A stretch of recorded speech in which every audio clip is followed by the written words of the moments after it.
अस्सलाम वालेकुम। उम्मीद है कि स्टूडेंट्स आप सब खैरियत से होंगे। लेक्चर नंबर 4 में हमने 9.1 के कुछ स्टेटमेंट क्वेश्चंस डिस्कस किए थे। Question number 7 to question number 12 तक। लेक्चर नंबर 5 में भी हम उसी एक्सरसाइज को कंटिन्यू करेंगे। चलिए जी स्टार्ट करते हैं हमारा lecture number 5।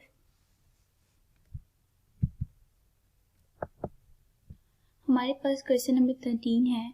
A circular wire of radius 6 cm is cut, straightened and then bent so as to lie along the circumference of a hoop of radius 24 cm.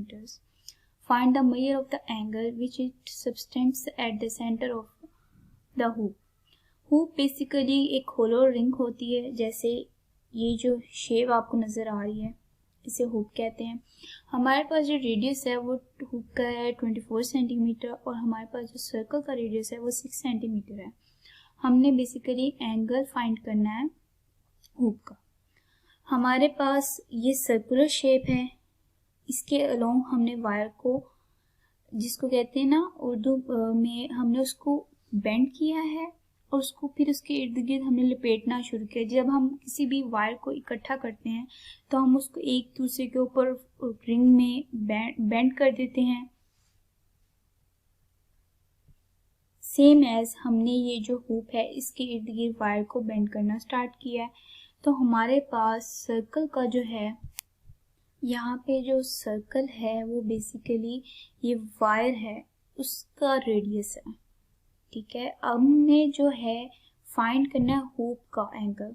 तो उसके लिए हमें पता है हुप एक सर्कुलर फॉर्म में है, इसकी जो लेंथ होगी बेसिकली इसका सर्कमफेरेंस है और सर्कमफेरेंस किसी भी सर्कल का क्या होता है 2 पाई आर, और हमारे पास आर गिवन है तो वो हम इस वैल्यू में पुट करेंगे 6, तो हमारे पास वैल्यू आएगी 12 पाई। और हमारे पास फॉर्मूला गिवन है theta is equal to L over R. R हमारे पास जो है 24 है हुक के लिए वैल्यू, और हमारे पास लेंथ जो है 12 पाई है। जब हम कैलकुलेट करेंगे 12 2s are 24, तो हमारे पास आंसर आएगा π/2। हमारा जो नेक्स्ट क्वेश्चन है क्वेश्चन नंबर 14 है, जिसमें गिवन है show that the area of a sector of a circular region of radius r is 1/2 r square theta, where theta is the circular measure of the central angle of the sector. हमारे पास जो arc होती है वो क्या है, basically arc हमारे पास circle का पार्ट होता है। कोई भी छोटा सा पीस जो कह सकते हैं सर्कुलर की बाउंड्री पे, हमारे पास वो क्या है, आर्क है। और हमारे पास सेक्टर क्या होता है किसी भी सर्कल का, अगर हम सर्कल में कोई से भी 2 रेडियस को और एक आर्क को बाउंड कर दें तो उसको सेक्टर कहेंगे उस सर्कल का। अब यहाँ पे पहले आप सेक्टर को अंडरस्टैंड कर ले। फॉर एग्जांपल अगर आप सिर्फ ये पार्ट देखें BOC, यहाँ पे 2 रेडियस हैं OC और OB और आर क्या है BC, तो बेसिकली ये क्या होगा, सेक्टर होगा सर्कल का। अब हमारे पास हम लेट कर लेते हैं ए को area of a sector, theta को सेंट्रल एंगल और आर को रेडियस। हमें पता है कि बाय यूजिंग एलिमेंट्री ज्योमेट्री एक फैक्ट है कि central angle of the arcs of a circle ये डायरेक्टली प्रोपोर्शनल होते हैं लेंथ ऑफ द आर्क्स के। तो हमारे पास जो है यहाँ पे क्या गिवन है, एरिया ऑफ ए सेक्टर, ये इसका जो एंगल होगा थीटा, और हमारे पास जो एरिया ऑफ ए सर्कल है वो क्या होता है पाई आर स्क्वायर, इसका जो एंगल होता है वो 2 पाई होता है, क्योंकि 1 complete revolution is equal to 2 pi. So simple हम इसमें वैल्यूज पुट करेंगे। एरिया ऑफ ए सेक्टर, यहाँ पे हमने रेशियो का साइन लेना है और हम इसको फ्रैक्शन में ले आएंगे, theta over 2 pi. Area of a sector एक इक्वल है area of a circle pi R square है। हमारे पास थीटा एंगल किसका है, एरिया ऑफ ए सेक्टर का। एरिया ऑफ ए सर्कल वो 2 पाई है, मैंने आपको बताया था जब कंप्लीट रेवोल्यूशन कंप्लीट होगी वो 360 डिग्री के इक्वल होगा और वो 2 पाई होता है। सिंपल ए को हम इस साइड पे रहने देंगे, पाई आर स्क्वायर डिवाइड हो रहा है, इधर जाके मल्टीप्लाई हो जाएगा, आर स्क्वायर है और नीचे पाई है ऊपर भी पाई है, तो ये कैंसिल आउट हो जाएंगे, हमारे पास आएगा 1/2 R square theta. Next question की तरफ मूव करते हैं जो कि है question number 15। 2 cities A and B lie on the equator such that their longitudes are 45 degree east and 25 degree west respectively. Find the distance between the two cities taking radius of the earth as 6400 kilometers. आप just simple इस circle को अभी neglect करें, आप सिर्फ देखें कि इस ईस्ट डायरेक्शन में 45 डिग्री का एंगल है और वेस्ट डायरेक्शन में 25 डिग्री का एंगल है, ठीक है। अगर ये जो एंगल है इसके इस पॉइंट को अगर मैं सेंटर कंसिडर कर लूँ तो ये बेसिकली एक सर्कल बन जाएगा, ठीक है। और उन्होंने कहा है कि हमारे पास जो इस बिटवीन टू सिटीज का जो डिस्टेंस है वो हमने फाइंड करना है। वो कौन सी टू सिटीज हैं? वो है ए और बी। तो हम इसको कह सकते हैं, इस पॉइंट को हम कह देते हैं ए और इस पॉइंट को कह लेते हैं बी, ठीक है।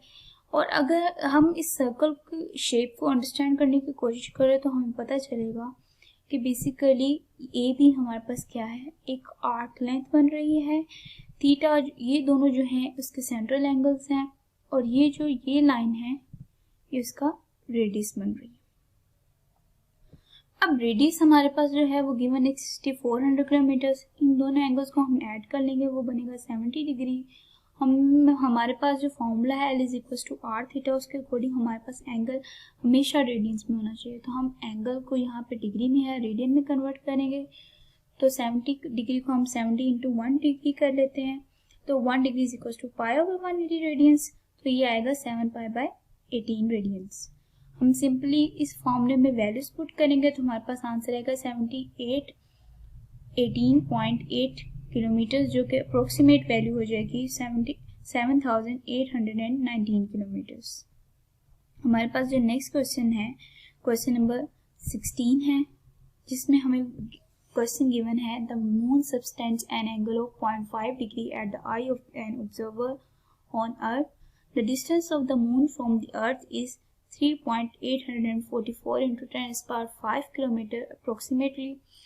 What is the length of the diameter of the moon? अगर क्वेश्चन को सिंपली रीड करें, फिगर्स की तरफ ना जाएं, तो हमारे पास एंगल गिवन है और उसके अलावा हमारे पास रेडियस गिवन है। लेकिन जो डिस्टेंस है वो हमें कैसे पता चलेगा कि वो आर्क लेंथ है या रेडियस है? उसके लिए हमें फिगर्स की तरफ जाना पड़ेगा। अगर हम इस शेप को कंसिडर कर लें कि ये अर्थ है और एक ये मून है, तो हमें क्वेश्चन में गिवन है कि मून के मैन जो है अर्थ पे उसकी आई के साथ, ऑब्जर्वर बेसिकली उसकी आई के साथ एंगल जो बन रहा है वो 0.5 डिग्री बन रहा है, और अर्थ और मून के दरमियान जो डिस्टेंस है वो कितना है 3.844 into 10⁵ किलोमीटर। हमने जो फाइंड करना है वो फाइंड करना है length of the diameter of the moon. हमने बेसिकली ये फाइंड करना है। अगर हम इस पॉइंट को सेंटर मान लें और इसके गिर्द एक सर्कल ड्रा करें, ठीक है, तो हमें पता चलेगा ये बेसिकली आर्क लेंथ है, ठीक है। तो हमने आर्क लेंथ फाइंड करनी है, ये और ये जो डिस्टेंस है ये रेडियस कंसिडर किया जाएगा, और ये हमारे पास एज इट इज हमारे पास 0.5 डिग्री हमारे पास एंगल गिवन है। इसको हम फॉर्मूले के अकॉर्डिंग हम इसको रेडियन में कन्वर्ट करेंगे, पाई बाय 180 से मल्टीप्लाई करेंगे तो हमारे पास ये एंगल आ जाएगा रेडियंस में, और हमारे पास L is equal to R theta values है। तो हमारे पास रेडियस गिवन है 3.844 इंटू 10⁵ किलोमीटर, वो यहाँ पुट कर देंगे। एंगल गिवन है 0.008726 रेडियंस, और तो हमारे पास इसको मल्टीप्लाई करने के बाद आंसर आएगा 3354 किलोमीटर्स। नेक्स्ट हमारे पास क्वेश्चन है क्वेश्चन नंबर 17, जो है the angle subtended by the earth at the I of a spaceman landed on the moon is 1 degree 54 minutes. The radius of the earth is 6400 kilometers. Find the approximate distance between the moon and the earth. हमारे पास जो है question में एक angle given है और radius given है अर्थ का जो है 6400 किलोमीटर्स।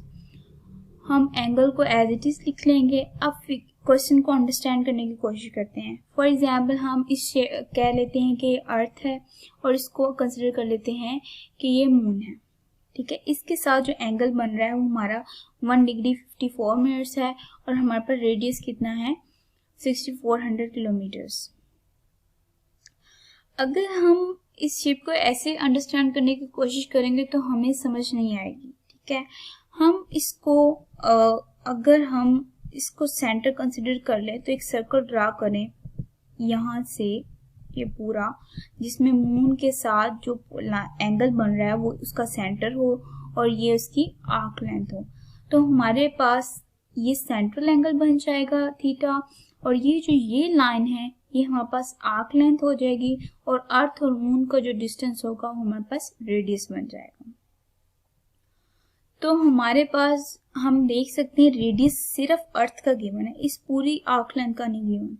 तो हमें पता है कि ये जो लाइन है ये बेसिकली क्या है, डायमीटर अर्थ का, और डायमीटर इक्वल्स होता है डबल ऑफ द रेडियस। ठीक है, तो हम फाइंड कर सकते हैं आर्क लेंथ 2 इंटू रेडियस, और रेडियस हमारे पास 6400 किलोमीटर है, वो ये आ जाएगा।